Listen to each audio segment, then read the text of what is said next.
कश्मीर का जो मसला है, ये मसला है। कोई भी ये कहे ये मसला नहीं है, ये है। ये यूनाइटेड नेशंस में है, ये दोनों मुल्कों के दरमियान है। क्यों नहीं तो इतनी बातें जो हुई वो किस लिए हुई? आज 47 से ये बातें हो रही हैं। जवाहरलाल नेहरू के वक्त में बातें हुई, इतने वज़ीर आज़म थे उनके बारे में उसके वक्त में भी बात हुई। अभी भी नरेंद्र मोदी है, इन्होंने भी बातचीत की वहाँ जाकर। तो इसका फैसला जो है वो करना पड़ेगा इन्हें, और उसमें इन्हें दोनों मुल्कों को। अब वो कहते हैं कि पहले टेररिज्म खत्म करो।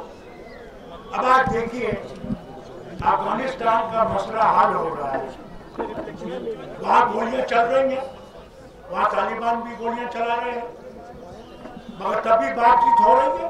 और उस बातचीत का हाल मुझे उम्मीद है कि बहुत अच्छा निकलेगा।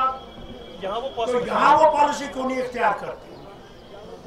और वो पॉलिसी को यहाँ भी इख्तियार करनी पड़ेगी कि पाकिस्तान से बात करनी पड़ेगी, यहाँ के लोगों से, मुल्क के हिंदुस्तान के वज़ीर आज़म को बात करनी पड़ेगी।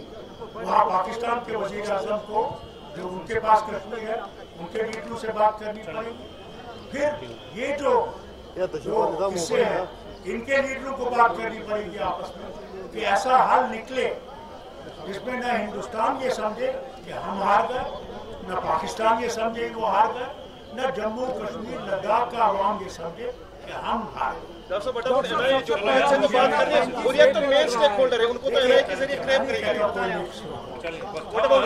बात करनी है, और सबसे बात तब हो सकती है जब दिल साफ हो उनका दिल में, और बातचीत होनी चाहिए।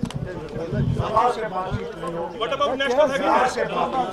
नेशनल हाईवे बैंड पे क्या आपका कहना है? मैंने बात की है, हमने पार्लियामेंट में भी इसके बारे में उठाया है।